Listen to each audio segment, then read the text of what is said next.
A very good evening, Angel Fire fans. Another edition of the Angel Fire Cellar. Today we have something round and plummy from Chile, provided to us by no less than Marks and Spencer's food hall, outlet, supermarket near Botley Grange in Hedge End, which is near Southampton, somewhat near to where I live. But I'm going to be demonstrating why a wine that costs only £5.50 can be that much easier to drink than a wine that costs 3 times the amount and is even older or potentially younger.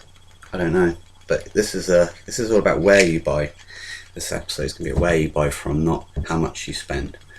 Okay, so I'm going to try and explain what I mean by that after I've given us a little bit of relief from the pitch blackness that is our blackout tonight. I won't go into it, but there's been a few power outs.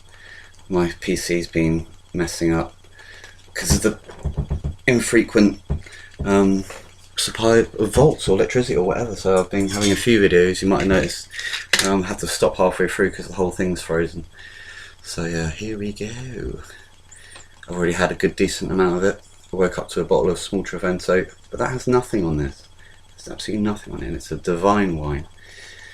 The colour of it as well. See, M&S tend to put any kind of, if you go to Whiteley Village or you go shopping in a Waitrose, maybe a Push, but you would, that's my nail on the ground, you would find that they house them next to wines that are 3-4 times the price, same quality, but they won't be seen to be selling anything that you might actually turn your nose up. And I don't turn my nose up at most wine. There's only been a couple, and they've been the weaker rosé types. And I don't drink white wine, so it doesn't apply. So, round and plummy, easier to drink than apple and blackcurrant squash, if you still do that. But here it is. Has no relief because it's come from a place where they know what they're talking about, and they have the best ready-made meals and Italian cuisine section in this particular outlet of M&S, Marks and Spencer's. A lot of them shut down. There's only a few of them, but the ones that are there are definitely worth exploring. Spend some time. They have a cheese selection that's bigger than, well, it's bigger than anyone would ever imagine. But yeah, that, and then there's the red meats. Just on and on and on it goes, and then I bought a bag of Magic Star apples, which are just called that reason because they're like this big when they're in your hand, like Magic Star. It's pretty damn cool. Darn it. Alright, what's in this wine? It's from Chile, as I said.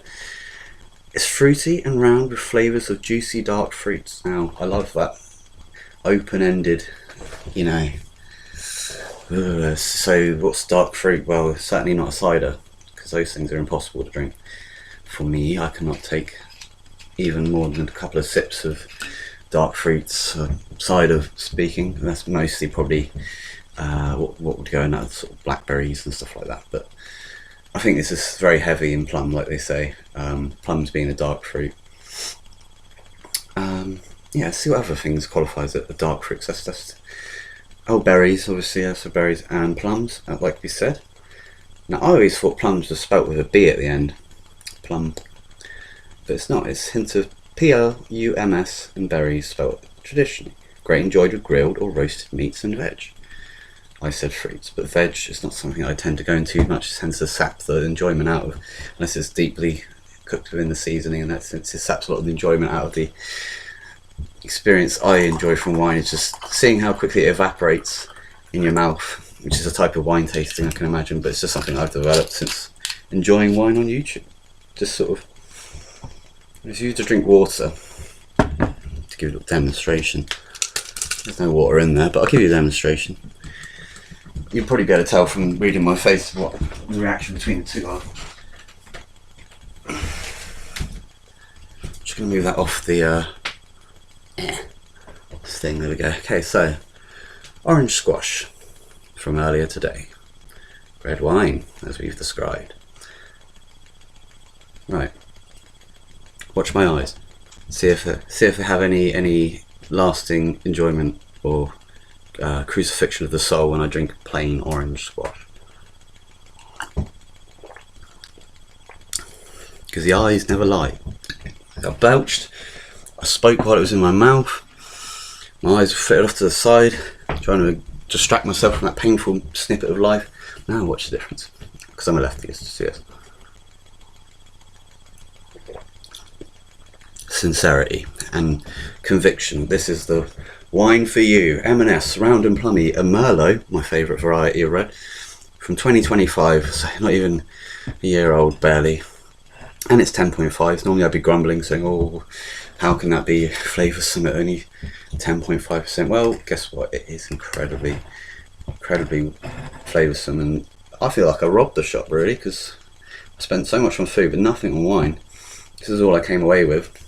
I didn't bring much out with me and my mum and dad, but we had a good time there. Lots of people enjoying the great selection. So this one's for you, M&S. I mean, you're going to be included in the title, because there is no real background on this wine apart from Chile and its ingredients. But M&S, you are my favourite outlet of wine, even better than Waitrose, and certainly better than a corner shop. Thank you for this instalment and letting me preach. What a little know I still know I know nothing about wine, because I've only just started doing it, and I can't seem to stop talking, and I'm not even drunk yet. So do explore M&S.